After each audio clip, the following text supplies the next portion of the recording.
Prediction. Sino sa tingin ko mananalo dyan, mga boss? Matagal na po itong pinaghandaan ng Hinebra.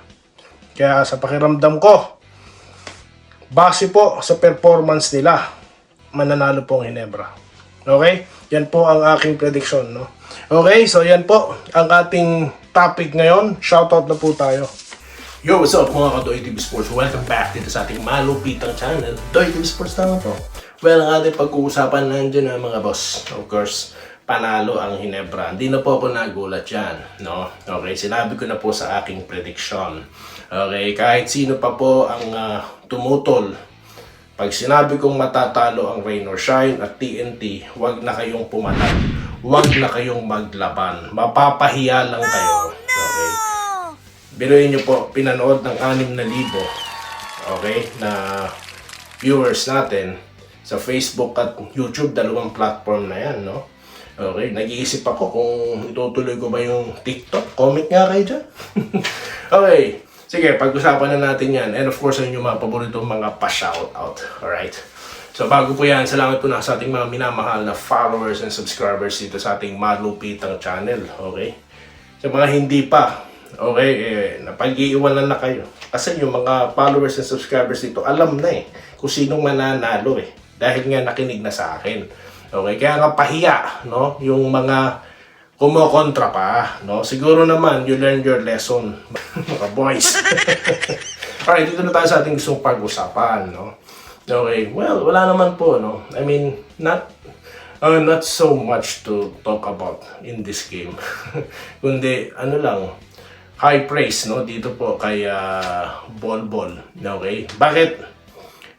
Ano po siya biruin mo, sa mismong bibig na po ni Coach Tim Cone. Ang sarap talaga panoorin pagka-interview si Coach Tim Cone. No bearing. Okay. So, TNT po, without BGR, wala Pogoy.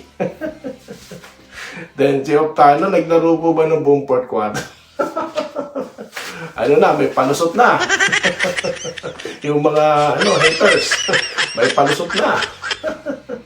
Yung mga, sino-sino man dyan, no?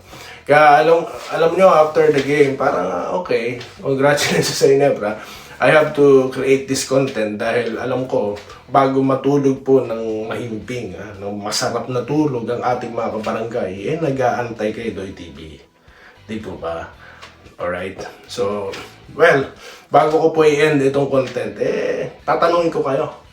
Nag-enjoy po ba kayo sa Mother's Day? Alright? Yung mga misis nyo po, Sir Christian Arahan, Sir Vincent Nama, At sa mga hindi ko po mababanggit, kilala nyo na kung sino kayo. Okay? Sir Archie Makirang, okay, sila, Wenceslao Hapon na binabalitaan tayo. No? Nanonood pa rin po muna ako, sir, bago ako sumalang dito, para po alam ko ang sinasabi ko. Hindi po katulad ng mga wala pong... Naawa na lang po ako sa ilang mga commenters dyan na talagang hindi po nag-iisip talaga, no? Okay. Nandito po ako sa lugar ng Canada. Okay. At alam nyo mga tao rito, most of them, they thinking sense talaga, no? Dahil kapag ikaw nagsasalita rito nung walang kabuluhan, automatiko mga boss, anong sasabihin sa'yo? You're talking nonsense. It doesn't make sense. Gaganunin kayo. Prangkahan kasi dito. Kaya ako po, I'm always talk with sense. Okay? Kaya yung mga nagko-comment dyan na di naman po nagbabasa, no? Siguro, ngayon lang natuto mag-basketball, no? Piling niya, kaya niya ng tapatan si Doy TV. It's time to, mag-aral po muna tayo. Okay? So, pahiya kayo ngayon. Diba? Tanggapin niyo yan, no? Pahiya. Di subject kayo ni Doy TV ngayon. Lalakas kasi ng loob niya. Isa dyan, naghahamon pa Anyway. Wala, tatawanan ka lang ni Doy TV. Di kayo sineseryoso ni Doy TV. Okay? So, yun po ang napag-usapan natin ngayon. Mamaya na natin siguro himayin. Panonoorin ko pa din, yung kabuuan kahit pa paano. Anyway, dito na tayo sa mga pa-shoutout mga boss. Okay.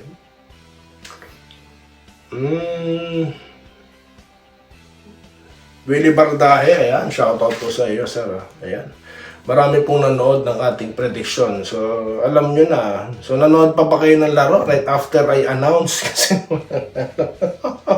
ako lang naman, sino po bang vlogger dyan ang katapang katao na nagpe-predict dyan? Sino ba? Name it, ha? Kaya nga sabi ko, ang channel na ito ay hindi po magagaya at hindi nang gagaya. No? Alright, dito tayo, ha?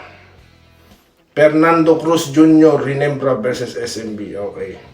So, hindi po. No? Kahit pala matalo ang Ginebra, Magnolia makakalaban. Manila Clasico. Willie Bardahe, good evening. Ang pinakamalaking import versus maliit. Tinalo na ni JB. Congrats. Okay, actually sa scoring, talo po si JB. No, kita nyo naman how dominant ball it is. Kaya ka po mataas ang respeto ko sa import na yan. Biruin nyo, sabi nga ni Coach Tim Cone eh. No bearing, naglaro pa. No, tapos the way they play, natatawa ako kay heading eh. Ano ba, isushoot ko ba ito? Baka mapagalitan ako. Yun po ang pumasok sa isip ko ha. Yung mga time na yun ha. Sa tingin kong naisip ni heading. Anyway, friend Mac. Good BM Idol, good luck. Okay, nanalo na po ang Ginebra. Bonrayan Cantor, nag-good luck. Cyrus Gabello, yes Idol, nakaabang na kami. Laban na Ginebra TND. Romel Sales, yes Idol. Doy TV, waiting na kami. Mamaya sa laban. Alright, NST. Wenceslao Hapon, nag-good PM. Vincent Nava, ayan. Salamat po. Thank you na po sa pagbati. Very welcome, sir, no? Okay, very welcome. Ito po si Sir Alejandro Tronson, no? Okay. Salamat po, sir. Ray Merafable, no? Nag-good luck. Tropang Jinkings, mamaya laban sa TNT. Good day, Idol Doy. Good luck. Mamaya, nanalo na po. Enrique Rivero yan. Clifford Paragas, no? Kahit hindi ako GSC Pam. Salute. Ay, salamat po, sir. Mabuhay po kayo. No? Nasa mabuti po kayong kalagayan ngayon dahil hindi po kayo nakakapakinig or nakapakinig man kayo ng mga fake news vlogger at nakapakinig kayo kay Doy TV. Mababago ang mindset nyo. Speaking of Clifford Paragas, aking binabati rin si Ginoong Roel Paragas, no? Kung nakakaabot sa'yo.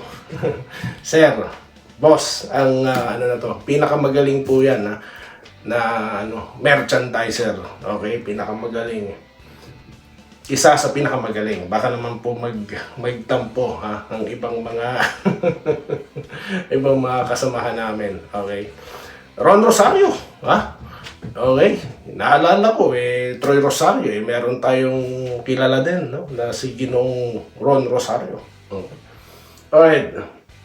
Joseph Pineda, present Idol Doy TV, salamat sa patuloy na pa-shoutout. Mabuhay po kayo. Alin nga ba posible sa mga harap na Ginebra Idol, SMB o Phoenix? Well, Phoenix po, no? At least nagkatotoo, no? Ating prediction. Phoenix po ang mga kalaban ng Barangay Ginebra, no? Okay. Well, maganda po yan. Para wala po tayong maririnig, no?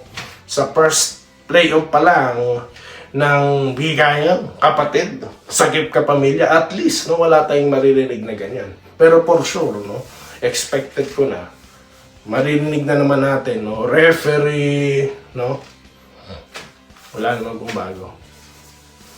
Okay, focus lang sa laro mamaya, sabi ni Joel Bentino. Vitaliano, Grey Coup for Monson. Vitaliano, bere, nako sir.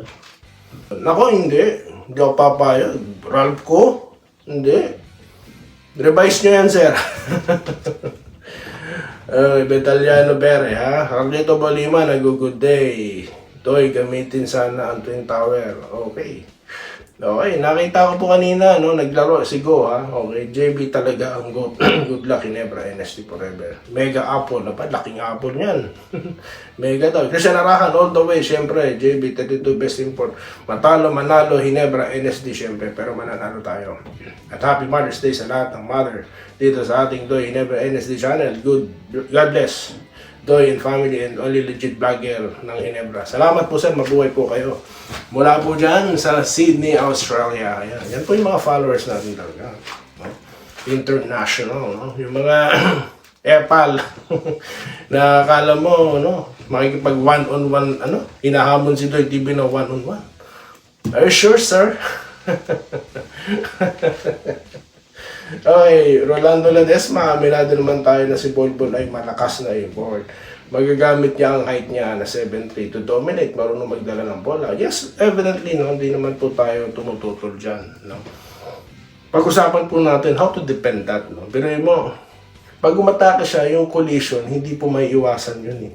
Kasi nga, anong gagawin ng player? Iiwas na lang siya, huwag na lang didepensa. Talaga po magkakaroon ng contact. Eh. Or is the PBA, okay ba yun? Kada atake babangga, laging foul? Ewan ko, no? I'm not against it, mga boss, pero question lang sa akin na how to defend. Di po ba? Wala lang. Anyway, kahit sinong team handa ang Ginebra, ngayon pa nasa twice to beat sila. Hawak po nila ang beat. Para sa akin, mas mahirap kalaban ang SMB kaysa GSM, Gen. Gerald Castillo, manalo jeans dyan. Hindi dahil sa pwestuhan, kundi dahil may nais silang panunanayan. Okay. Alata naman po na wala talaga sila namang pakialam kahit matalo manalo sila doon. Alata naman, ito sa akin lang sa pagbabasa ko ng laro. Bakit? Birahin mo, saan ka nakakita sa laro ng Ginebra na ang sa fourth quarter mo, bench player, walang import. Tapos si Thompson ang tagal nakaupo. Kailan po nangyayari yung mga bagay na yan? Bumaba ang lamang ng 4 after ng timeout, usually pasok ang starters mo yan. Okay, after the game, yung interview niya, ayan na, makes sense. Bakit gano'n? So yun lang po guys, sa mga hindi ko po nabanggit for sure. Sa susunod po na content, babasahin ko kayo. Okay? So maraming salamat po sa inyo lahat. Mabuhay po kayo. Ito po si Doy TV Sports. At sige po, matulog muna kayo. Alam ko masasarap ang makatulog nyo ngayon. No? Pagising nyo, pag-usap ulit tayo. Salamat po at stay safe guys. Good night dyan sa ating Pilipinas. Nating mahal. Salamat po sa panonood. Subscribe na para sa mga susunod na basketball at boxing videos.